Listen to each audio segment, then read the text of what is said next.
participer à l'émission, appelez le 04 78 21 05 95. 04 78 21 05 95. Et bonjour tout le monde, vous êtes dans Café Coaching sur Radio Pluriel et nous sommes ensemble jusqu'à 14h. Alors aujourd'hui, nous allons vous parler de morphopsychologie et pour cela, j'ai invité Sylvie Martin-Gueffier. Elle va tout nous dire sur la morphopsychologie, qu'est-ce que c'est, à quoi ça sert ou quand comment. Si vous avez des questions, je vous rappelle que vous pouvez nous appeler en direct au 04 78 21 05 95. Posez vos questions au 04 78 21 05 95. 04 78 21 05 95. Bonjour Sylvie. Bonjour Élodie, bonjour à tous. Merci beaucoup d'être venue, merci d'avoir répondu à mon invitation. Merci Élodie. Je suis très très contente que tu sois ici avec moi aujourd'hui. Mais écoute, le plaisir est partagé. Bon, alors tu vas nous parler de morphopsychologie. Attention, on m'a dit, qu'est-ce que c'est que ce truc ? Alors c'est une discipline très humaine, très intéressante. C'est vrai que c'est passionnant. Moi, j'ai rencontré Sylvie lors d'une initiation, c'est ça ? Oui, tu étais venue dans mes bureaux, effectivement. Voilà. Je faisais une initiation de morphopsychologie et tu y avais participé. Et c'était très intéressant. Et là, je me suis dit, il faut absolument que je fasse découvrir cette technique à nos auditeurs de Radio Pluriel. Bien, alors, je t'en remercie. Déjà, est-ce que tu peux te présenter ton activité rapidement avant qu'on rentre dans le vif du sujet ? Oui, alors je suis consultante en relations et ressources humaines et j'ai créé ma structure qui s'appelle Haut les masques. Mon expertise s'exerce dans le domaine de la personnalité. En fait, je crois que chacun a un potentiel. Ce potentiel qui est caché justement derrière le masque de la vie sociale, le fameux. Et mon travail est de découvrir et de faire éclore le potentiel de chacun pour que cette personne puisse trouver à la fois un épanouissement professionnel et personnel aussi. Voilà. Et je dirais que mon objectif, c'est véritablement de remettre la personne dans son cœur et au cœur aussi du système, le système le plus vaste possible. Système, ça peut être la vie personnelle, ça peut être la vie professionnelle. Waouh, c'est un beau métier. Hein. Oui, c'est un beau métier. C'est un métier que je pratique à la fois dans les entreprises pour les aider dans leur processus de recrutement. Oui. Comme je dis, c'est la bonne personne à la bonne place. Ça, franchement, si toutes les entreprises faisaient cette démarche, il y aurait quand même moins de problèmes en entreprise. En tout cas, ça pourrait aider les entreprises et ça pourrait aider les personnes justement à trouver le poste qui leur convient. Ouais. Parce que moi, ma vue du recrutement est assez systémique. C'est qu'un employeur, bien évidemment, va choisir une personne, un collaborateur, et ce collaborateur, dans l'idéal, c'est qu'il trouve justement la structure dans laquelle qui lui est adaptée. Et c'est vrai qu'on a tendance à l'oublier, ça, par rapport, quand on cherche du travail, on a tendance à se dire, il me faut absolument tel métier, mais on oublie aussi de se dire tel métier dans tel type de structure. Exactement, dans une structure qui soit adaptée, qui corresponde aux critères, à ses motivations, à ses valeurs, et une structure qui soit adaptée aussi à sa personnalité, à son potentiel, et comment les deux vont pouvoir matcher. Oui. Et donc, la morphopsychologie, ça aide à tout ça. La morphopsychologie, ça contribue en tout cas à tout ça. Voilà. Parce que si on reprend les textes, là, on va un petit peu... Oui, tu vas nous expliquer d'où ça vient, nous donner la définition, oui, voilà. Mais au niveau du travail, il est important de préciser qu'on ne recrute pas quelqu'un sur son apparence physique. Voilà, parce que c'est ça, moi, les questions que j'ai eues avant, qu'on fasse cette émission, c'est... Ouais, super, quoi. Alors, on lit un visage et... Exactement, ce qui est tout à fait normal et ça protège justement la personne. Parce qu'on n'a pas à faire de tri sur cette apparence physique. Par contre, comme je vais l'expliquer, la morphopsychologie aide à comprendre la personne dans son fonctionnement. La morphopsychologie en matière de recrutement ne fait pas tout, c'est bien que ça arrive ensuite dans un bilan de personnalité par exemple, et pour expliquer aux deux parties en présence comment la personne va au mieux s'adapter et surtout s'intégrer dans la structure, parce qu'il y a des personnes qui vont pouvoir justement s'épanouir dans un poste et d'autres, le poste ne va pas du tout leur convenir. Et la morphopsychologie va pouvoir aider. Permet de donner des pistes là-dessus. Des clés aussi au manager et des clés aussi, bien évidemment, à la personne pour qu'elle arrive à comprendre et dépasser peut-être certains freins. Certains blocages, des personnes qui des fois sont peut-être dans des situations qui se répètent. Exactement. Elles ne sont pas forcément au bon endroit. Voilà, et ça fait partie aussi de mon activité puisque j'accompagne aussi les gens dans leur vie privée. C'est un domaine aussi que tu connais bien. Je connais, oui. Voilà, oui. Et dans leurs problématiques, sur leur chemin de vie, de façon à ce qu'ils puissent justement s'épanouir. Et mieux se connaître. C'était marrant parce qu'avec Sylvie, on s'est rendu compte qu'on a la même vision des choses avec des outils différents, mais comme quoi... Exactement. Et c'est pour ça que c'est gentil à toi de me faire venir dans ton émission, parce qu'on se rend compte quand on fait des sciences humaines qu'on peut avoir des perceptions, des outils différents et être au plus près de la personne. Tous ces outils font qu'on peut justement aider la personne. Et c'est aussi une des choses, c'est l'humilité. C'est ça, oui. C'est ça. Puis c'est de se dire que... on n'est pas... Enfin voilà, moi, on est toutes les deux dans le coaching et le développement personnel, mais je cherche aussi par cette émission à proposer le plus de techniques possibles, puisque faut que chaque personne se trouve son truc, trouve sa clé, son outil qui lui convient. Exactement. Toutes les disciplines ne font pas l'unanimité, et après, la personne, en fonction de sa sensibilité, va choisir. Voilà, donc moi j'essaye de vous donner un panel non exhaustif, parce qu'il y en a tellement de toutes ces techniques. En tout cas, aujourd'hui, on parle de morphopsychologie. Alors, est-ce que tu peux nous donner une définition, nous dire d'où ça vient ? Oui, alors la définition, on va reprendre la définition du dictionnaire, donc je vais vous la lire. C'est une science qui étudie les correspondances entre la psychologie et les types ou prédominances morphologiques chez l'homme. Tout ça en clair et en décrypté, c'est un moyen d'approche des êtres. Sur la forme du visage, on va pouvoir déduire la psychologie de la personne. C'est un terme qui a été créé par le docteur Corman, qui est le fondateur donc de cette discipline. D'accord. Et donc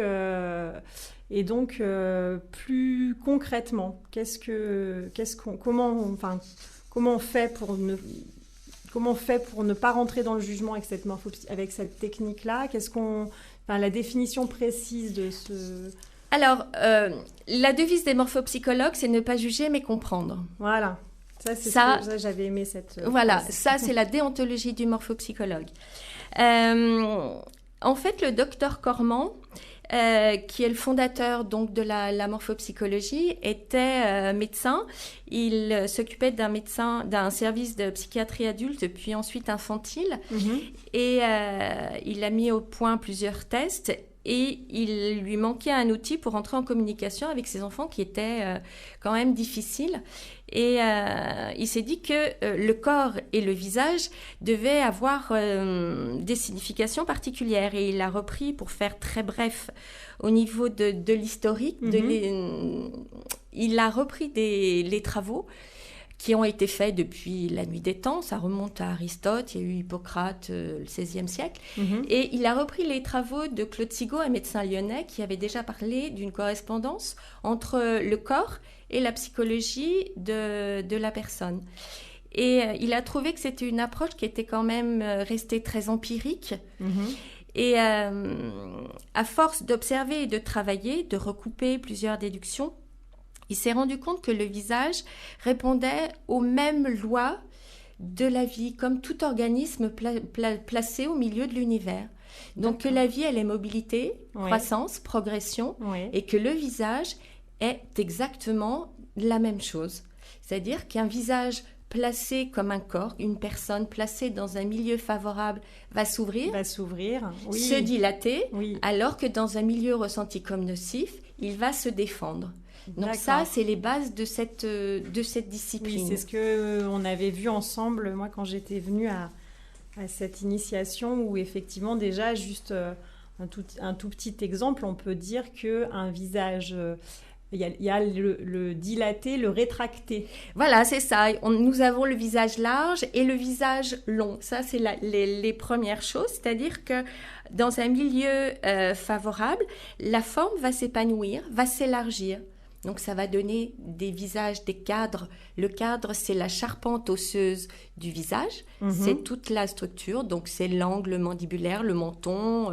Enfin, vous touchez tous les os de votre face.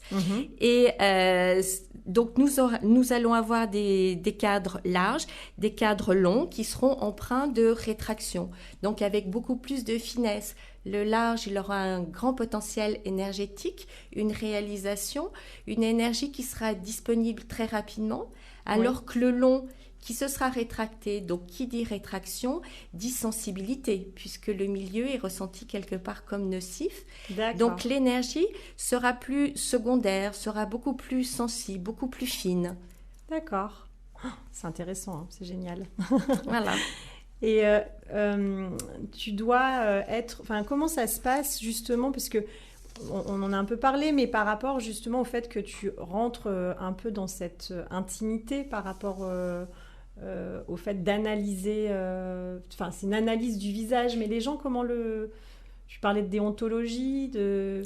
Oui, la déontologie. Comment c'est perçu, tout ça? Alors, c'est perçu, ça dépend des personnes à qui ça s'adresse, et c'est un des a priori, une des critiques qui est faite très souvent aux morphopsychologues, c'est que le regard de l'autre est, en fonction de la personne, est plus ou moins bien vécu.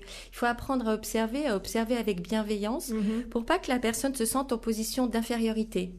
Donc ça, c'est très important. Une personne qui est en manque d'estime d'elle-même, bien évidemment, d'être observée, ça sera très difficile. Ou alors la personne qui veut cacher des choses, qui n'est pas très à l'aise avec elle-même, c'est pareil, ce regard sera très difficile. C'est pour ça qu'en morpho, faut respecter la personne qui est en face, il faut comprendre, il faut sympathiser. Oui, il y a vraiment... Elle n'est pas normative, la morphopsycho. C'est qu'il n'y a aucune hiérarchie de valeurs. Il y a des personnes qui sont différentes. Voilà. Et on s'intéresse à la différence. Il n'y a pas de notion de beau, de moche. Non, voilà, c'est la société qui a qui a parlé de beauté et de laideur. Nous, il n'y a aucun critère de valeur, aucun critère de beauté. Il y a simplement des personnes qui fonctionnent différemment. Avec des freins, avec des ressources, avec des tempéraments, avec la vie qui a laissé une empreinte parfois douloureuse aussi. Hein. Mais du coup, c'est vrai qu'une personne qui, par exemple, a un masque, tu parlais de masque, ça peut être compliqué. Une personne que tu sens avec vraiment un masque de protection. Un masque qui est figé, alors ça peut arriver sur des visages qui sont statiques, qui n'ont pas d'expression, qui ont ce qu'on appelle un modelé. Le modelé, c'est la peau qui entoure votre visage. C'est le petit coussin là. Moi, c'est la carrosserie de la voiture. Et certaines personnes ont un modelé qui est très très lisse, très plat. Et c'est des personnes qui effectivement mettent une barrière entre eux et le monde extérieur. D'accord. Et il y a des masques, il y a aussi, on ne va pas rentrer dans la psychologie, mais il y a des formations réactionnelles et les gens se mettent un masque et ils n'ont plus conscience que justement c'est un masque. Et quand on leur livre leur portrait, ça peut être un peu violent. C'est violent ou ils ne le sont pas du tout, d'accord? Parce que comme ils se sont perdus de vue...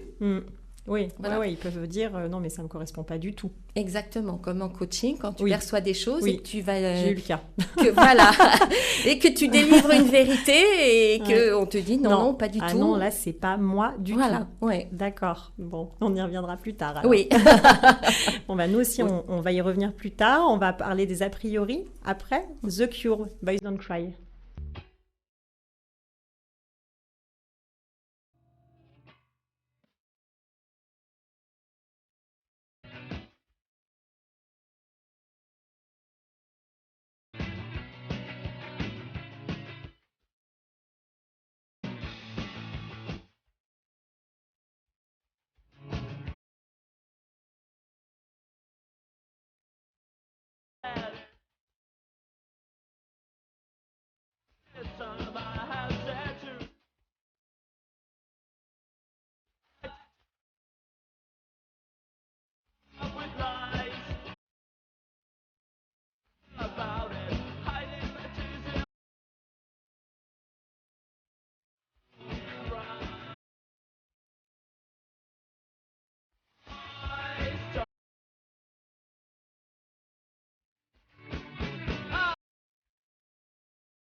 Café Coaching.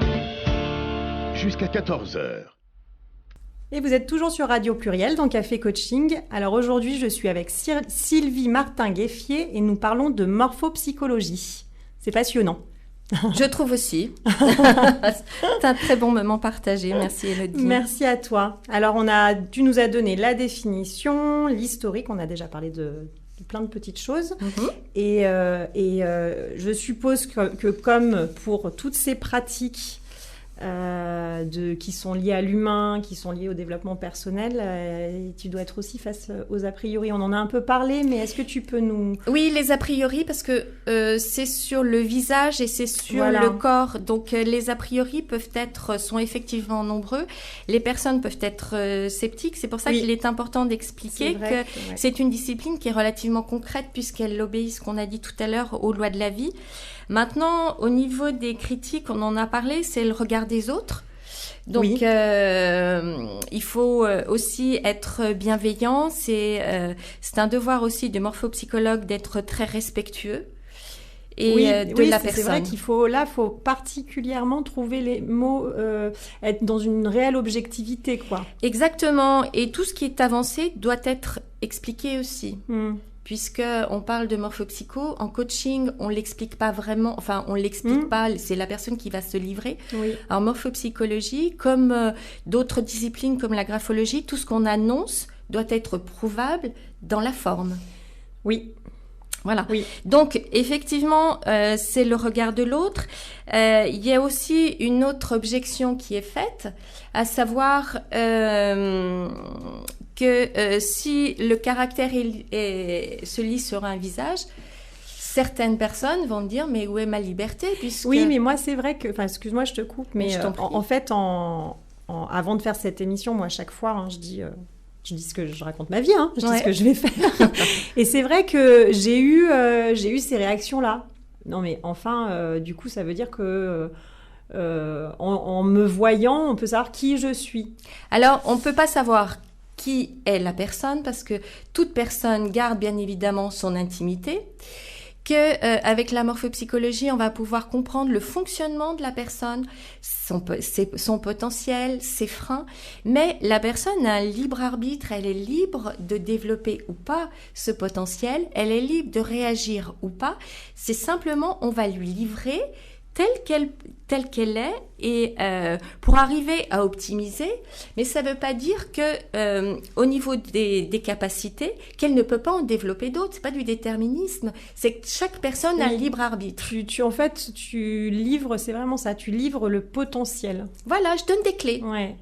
Et après, on peut ouvrir le tiroir, choisir d'ouvrir pour qu'il soit encore plus riche, et de se dire, ce tiroir, je l'ai toujours pas ouvert, mais pourquoi j'irai pas? Parce que j'ai tout ce potentiel-là, ok, j'ai donc des qualités sur lesquelles je peux m'appuyer pour développer autre chose. Est-ce que tu pourrais nous donner là, rapidement, parce qu'après on va rentrer plus dans le détail, mais un exemple concret, parce que pour que ce soit parlant pour les personnes qui nous écoutent, tiens, je vois par exemple là, moi, pour donner un exemple concret, un potentiel tu vois, et que moi par exemple je pourrais développer un truc concret, je sais pas, sur mes yeux, mon nez, ma bouche, je sais pas, là alors un potentiel, tu as un potentiel réalisateur, ça c'est certain, tu es une personne qui est volontaire aussi parce que tu as un cadre important, tu es bien évidemment dans la communication avec des récepteurs qui sont très ouverts. Alors par exemple concrètement, les récepteurs ouverts, c'est quoi? Alors les récepteurs, c'est les yeux, le nez, la bouche, c'est les fenêtres de la maison. C'est ce qui nous permet de nous ouvrir sur le monde. Donc les récepteurs ouverts, ça veut dire les yeux plutôt grands? Les yeux grands, ils sont grands, ouverts. Tu as les yeux en amande qui se reculent légèrement dans le visage, donc ça te donne une prise de recul. Mais là, les capacités peut-être qui sont à développer, c'est d'aller au-delà d'un certain doute que tu peux avoir peut-être parfois. Voilà. Sans blague. Oui. Mais ce qui fait aussi la richesse d'un coach, qui fait que un coach arrive toujours aussi à se remettre en question, et ça c'est bien. Le doute est aussi riche, et une fois qu'on a conscience justement du doute, dès qu'il est là, c'est plutôt, faut que ça soit plutôt de la flexibilité, de l'adaptation, plutôt qu'un frein. Pour une remise en question. Exactement. Alors, est-ce qu'il y a d'autres a priori, ou est-ce que tu peux, sinon, nous parler plus concrètement du fonctionnement du visage. Concrètement, comment fonctionne un visage? Après, peut-être s'il y a d'autres a priori. Alors, les a priori, il y a un a priori qui est assez important, ce n'est absolument pas une source de discrimination raciale. Oui. Ça, c'est important. On s'attache à la personne, ni à sa couleur de peau, ni ses cheveux, ni son ethnie, ni... Voilà. Non, c'est vraiment lié au visage, mais pas dans... C'est la compréhension de la personne et c'est pas de la discrimination. Ça, c'est important à préciser. Et au contraire, c'est une discipline qui nous permet à nous ouvrir à d'autres personnes. Ouais. C'est ça, ça c'est assez riche. D'accord. Et donc le visage. Le visage, parce que Alors, le visage, comment se constitue un visage? Le visage, c'est une rencontre entre plusieurs facteurs. C'est une rencontre entre l'hérédité, c'est l'inné, parce que bien évidemment, on a un potentiel héréditaire. Oui. Et on va rencontrer un environnement. Cet environnement, c'est un milieu familial, social, éducatif, professionnel. Et c'est la rencontre de ces deux forces qui va faire que la personne va s'ouvrir ou se fermer. Et je rajoute un troisième facteur, bien évidemment, c'est le libre arbitre. Oui. Voilà. Le libre arbitre, est-ce qu'on pourrait dire que c'est la personnalité dans... Le libre arbitre, c'est le libre choix. Donc, la personnalité, c'est pas forcément la personnalité, c'est que si ta personnalité, elle est suffisamment évoluée et que tu as conscience des choses, là, tu as conscience de ton libre arbitre. Enfin, tu sais que tu as ce libre arbitre, tu peux prendre ou ne pas prendre. Oui. Et donc, ce visage, on parlait des lois tout à l'heure, ce visage placé dans un milieu favorable va donc s'épanouir, s'ouvrir, s'élargir. On a parlé du cadre. Donc, on va avoir une charpente. Donc, c'est le potentiel héréditaire. C'est l'énergie de la personne. C'est le fond du caractère. D'accord. Donc, cette charpente, c'est par exemple ce qu'on appelle la forme du visage. C'est la forme du visage. Rond. Voilà. La forme, elle est soit carrée, soit ovale, soit alors rallongée, rectangulaire. Elle peut être en triangle. C'est la forme de votre visage. Quand vous regardez votre photo ou la photo de quelqu'un, vous pouvez tout autour du visage dessiner une forme. Et si c'est soit carré, soit si ça tend à l'allongement, vous avez donc un cadre qui est rétracté, qui tend à l'allongement.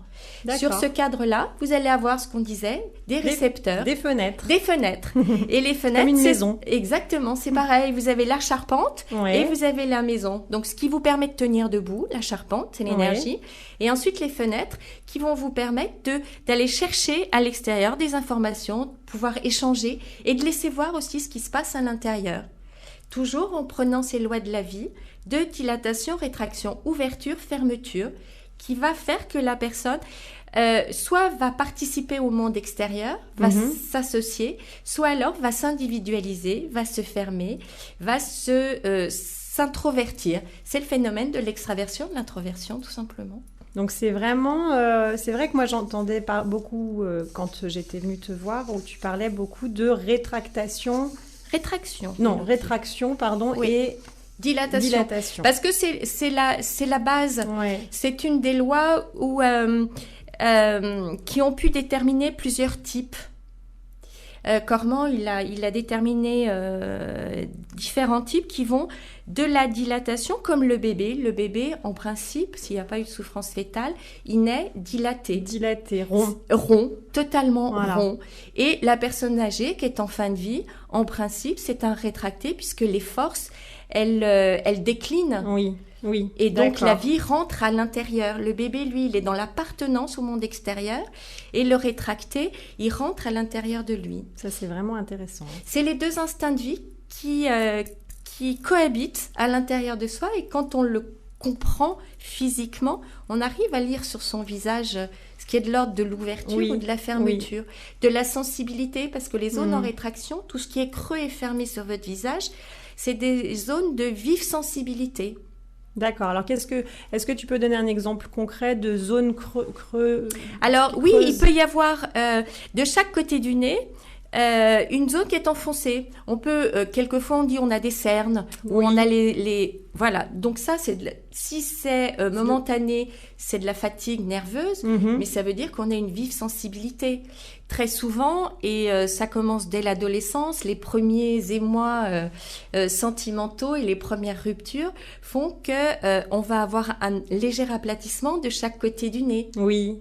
Voilà, parce que c'est pas aussi magique que ça et que on peut souffrir et ce qui donne lieu à de l'introversion, bien évidemment, à un retour à l'intérieur de soi. Oui, c'est vrai que d'où quand on regarde les photos d'adolescence et puis l'évolution, en fait, on voit souvent le visage qui change. Voilà. Alors, on trouve on a la même tête, mais on voit qu'il y a des choses quand même. Il y a des subtilités, on peut le voir au niveau de la bouche. Ouais. La bouche, elle peut être très dilatée, puis au fur et à mesure, on a une bouche qui va s'affiner dans ses contours. Ouais. Ça, c'est de la rétraction aussi. D'accord. C'est de la finesse, de la sensibilité. Pour arriver, il y a certaines bouches qui s'affinent totalement. Il y a des nez, il y a des narines qui vont commencer à se fermer. D'accord. Des yeux qui vont se retirer, qui vont se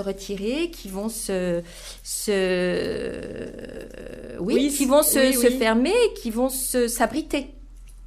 D'accord, bon, ça nous donne déjà beaucoup. Je trouve que j'espère, en tout cas, pour vous, que c'est beaucoup plus clair, parce que c'est vrai que là, tu vois, tu donnes des belles réponses, quoi, par rapport à, en tout cas, moi, aux questions qu'on a pu me poser, auxquelles je ne savais pas très, très bien répondre. Je trouve que c'est très clair. Bon, le temps défile, alors on va aller vite. Je pense qu'il y a peut-être une chose importante, c'est les 3 étages du visage. On n'en a pas parlé, c'est important, parce que le visage est divisé en 3 parties. On a une zone supérieure, la zone cérébrale avec les yeux et le front. Ça, c'est la zone intellectuelle. On a la zone affective, le nez et les pommettes. D'accord. Ça, c'est le relationnel. Et la bouche et la mâchoire inférieure, c'est la zone instinctive. Et en fonction du développement de chacune des zones, on va avoir la motivation de la personne.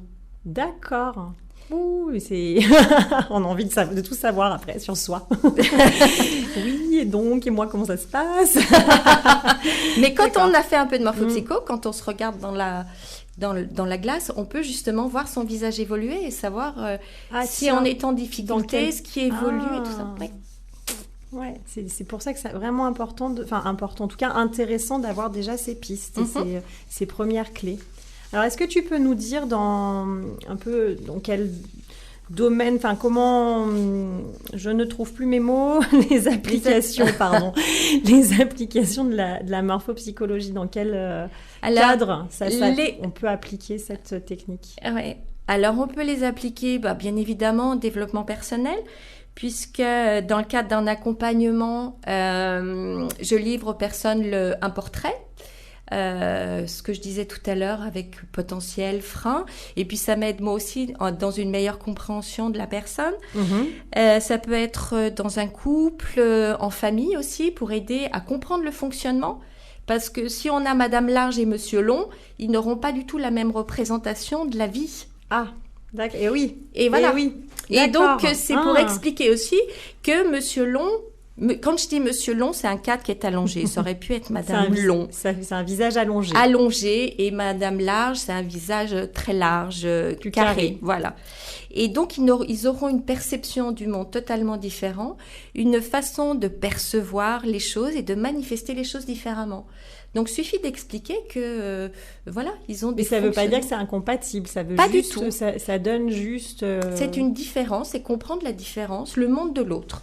Voilà, c'est une autre clé pour comprendre le monde de l'autre. Ça permet de comprendre des fois des incompréhensions qu'on peut avoir. Exactement. Voilà. D'accord.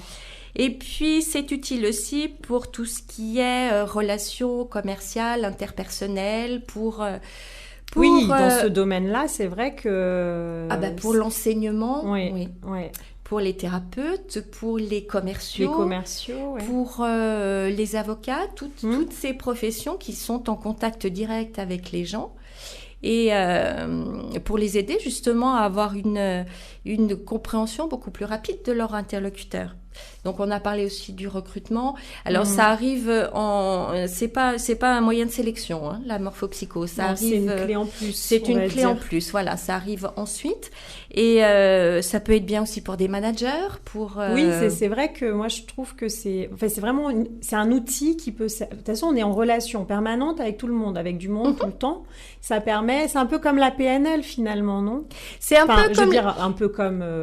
C'est un autre moyen. C'est un autre moyen d'approche de l'être. Voilà. Ouais. La PNL, pour en faire également, on va être dans la stratégie, on va être dans une communication verbale, non verbale, à décrypter l'autre personne. Et là, on passe par la forme du visage pour ensuite adapter la PNL, parce que je fais un petit mélange. Oui, parce que toi, tu te sers et de la PNL et de la morphopsycho. C'est vrai que ça doit être bien riche, une séance avec toi, dis donc. En tout cas, je l'espère. Voilà, donc ça, c'est les applications. Il y a aussi l'orientation des jeunes. Et oui. C'est intéressant d'arriver à les orienter. On ne va pas leur donner exactement leur profession, parce que ça serait trop simple et magique. Non, mais simplement, c'est pas possible. Simplement leur donner les secteurs là où ils sont le plus à l'aise. Et oui, parce que par exemple, moi, tu me disais la communication, voilà. Tu me verrais pas enfermée dans un bureau c'est pas avec possible. Des horaires fixes. Non, voilà, c'est pas possible. C'est le cadre, tu l'exploserais très rapidement, et puis voilà. Et puis, avec les récepteurs qui sont ouverts, tu as besoin de participation, tu as une zone médiane importante, donc d'être aussi dans le don et dans l'accompagnement, tu as trouvé ta voie. Oui, chouette. Alors, on a fait le tour des domaines d'application. Oh ben écoute, oui, après c'est déjà pas mal. Et puis chacun peut apprendre aussi la morphopsychologie pour l'aider, pour soi. Et puis à chaque fois qu'il rencontre quelqu'un, après tout, ça facilite aussi sa communication et c'est aussi très intéressant. Oui, pour s'adapter. Pour parler aux autres, pour parler à son supérieur, de partout. Ouais, c'est une à son technique. Commerçant, à son boulanger. Quand on a des difficultés avec quelqu'un, savoir le pourquoi du comment, ça peut être intéressant aussi. Super. C'est passionnant. Moi, je vais venir. Elle fait des stages aussi, Sylvie. Je vais venir. Très bien. Avec plaisir, Élodie, je t'accueille. Merci. Alors, est-ce que tu peux nous expliquer comment se déroule une séance concrètement pour que les gens soient en confiance? Ouais. Alors concrètement, si c'est une séance de morphopsychologie, de toute façon, je reçois toujours les gens au préalable pour savoir quelles sont leurs motivations, quels sont les objectifs. C'est comme en coaching, on rencontre la personne.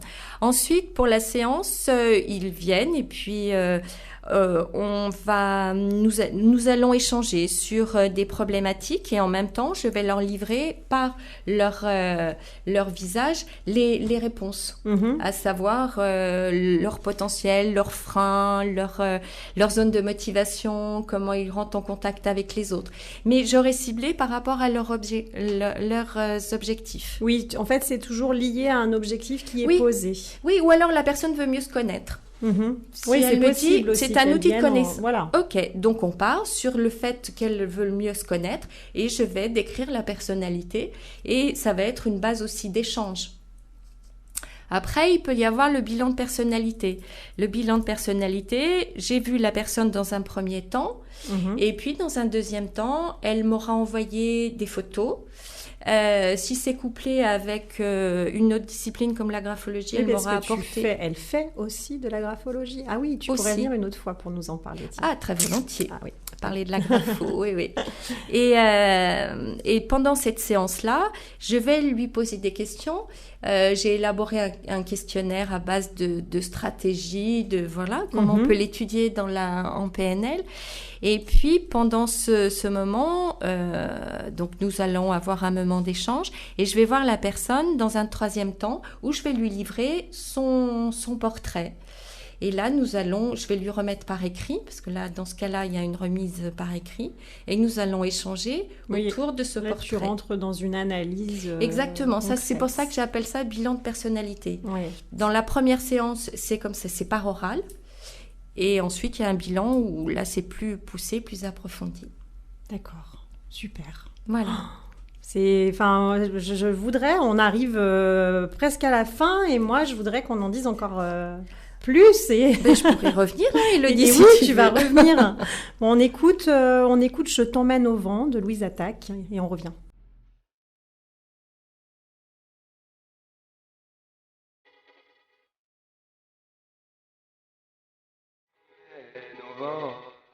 Je t'emmène.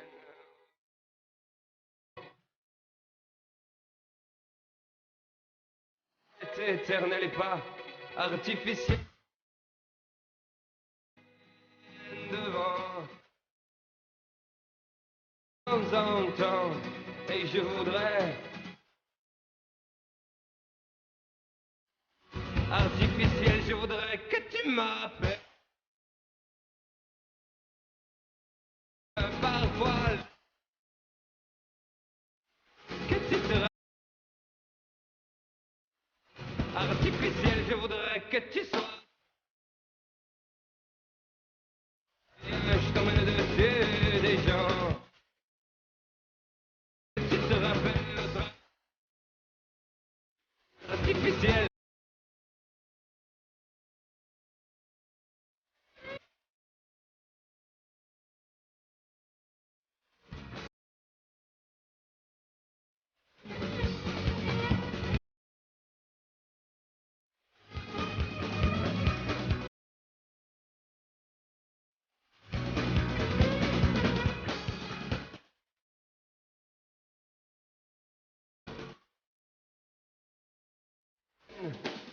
Devant.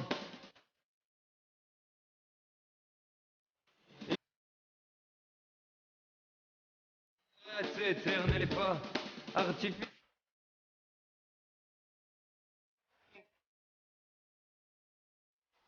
De temps en temps, l'amour est éternel et pas artificiel.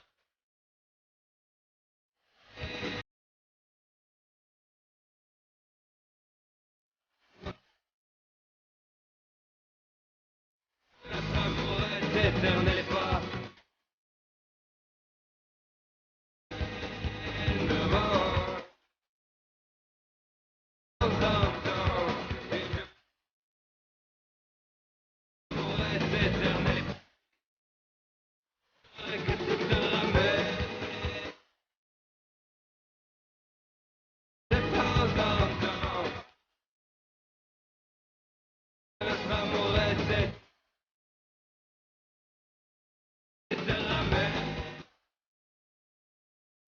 Que tu sois là,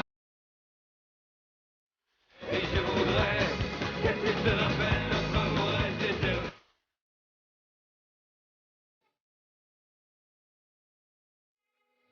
Café Coaching. Tous les mardis. Avec Élodie. Et on est dans Café Coaching, mais enfin on est à la fin de l'émission. C'est comme d'habitude passé trop vite. C'est vrai, le temps est passé très vite avec toi, Élodie. Ouais, pareil. En fait, j'aurais aimé qu'on rentre plus dans le détail, mais c'est compliqué et par le temps qu'on a, et puis aussi, donc faut le préciser, par la radio, puisque c'est vrai que moi quand j'avais fait une initiation avec toi, tu montres des photos, tu montres des cas concrets, tu prends les personnes qui sont sur place, tu nous montres à chacun notre visage. Oui, c'est vrai, c'est une discipline très concrète. Donc j'espère que vous aurez tous compris un petit peu tout ce qui se passe sur le visage et qui fait que on a des diversités de visages et que au travers de vos visages, on peut lire véritablement la personnalité. Que c'est pas quelque chose qui est sorti d'un chapeau un jour. Voilà. C'est pas de la sorcellerie, c'est des choses qui sont très très concrètes. C'est une vraie technique. C'est une vraie technique, voilà, très concrète. C'est pour ça que j'insistais sur les lois de la vie. Il y a bien évidemment plein de choses. On peut parler de tonicité, d'activité, de réceptivité, d'adaptation. Il y a plein de choses qu'on peut lire sur un visage. Et effectivement, il manque le support concret, mais j'espère que... mais Sylvie, elle fait des ateliers, elle fait des stages, elle fait des initiations. Vous pouvez aller sur son site web pour voir tout ce qu'elle propose. Est-ce que tu peux... Oui, alors le site, c'est le site de Haut les Masques. Donc c'est www.olemasque.fr et vous avez mes coordonnées. Vous pouvez aussi me contacter la radio qui donnera mes coordonnées. N'hésitez pas à appeler Radio Pluriel. Tout à fait. 04 non, ça c'est le numéro du direct peut-être. 04 78 21 05 95. C'est celui que je connais. Appelez. Il y aura toujours quelqu'un qui vous répondra pour donner les coordonnées de Sylvie. Sinon, sur mon site, les coordonnées sont notées. Vous m'envoyez un mail ou je crois qu'il y a même le numéro de téléphone si vous le désirez. Voilà, super. En tout cas, merci beaucoup, Sylvie. Merci, Élodie. C'était vraiment un bon moment. Tu reviendras sûrement, j'en suis sûre, parce qu'elle a plein d'outils à nous présenter. Très volontiers. Donc voilà, moi je vous dis merci, comme d'habitude, d'être à l'écoute chaque semaine dans Café Coaching. Je vous rappelle que vous pouvez retrouver toutes les émissions Café Coaching en réécoute sur mon Facebook professionnel, Élodie Conseil et Coaching. Et je voulais aussi vous préciser, parce que j'ai plusieurs fois hors antenne, je vais y arriver. On m'a posé la question plusieurs fois qu'il y a des gens qui n'osent pas appeler parce que je pose un thème. Mais évidemment, vous pouvez appeler, poser vos questions qui sont liées à une question, à un questionnement, à une problématique, qu'elle soit professionnelle ou personnelle. Vous pouvez appeler en direct, même si ça n'est pas dans le thème. Et je me ferai un plaisir de vous répondre. Et si je suis avec une invitée comme Sylvie, qui est aussi dans le coaching et le développement personnel, elle se fera un plaisir également. Absolument. Mais voilà, en fait, c'était pour vous dire, c'est pas figé, c'est pas sur le thème. Et hésitez pas à appeler. J'ai eu beaucoup de personnes qui m'ont dit, j'ai pas osé appeler puisque c'était pas dans le thème. Donc c'est vraiment le principe de l'émission, c'est de vous donner des clés, des outils pour avancer. En général, je propose un thème, mais évidemment, c'est aussi de répondre à vos questions en direct.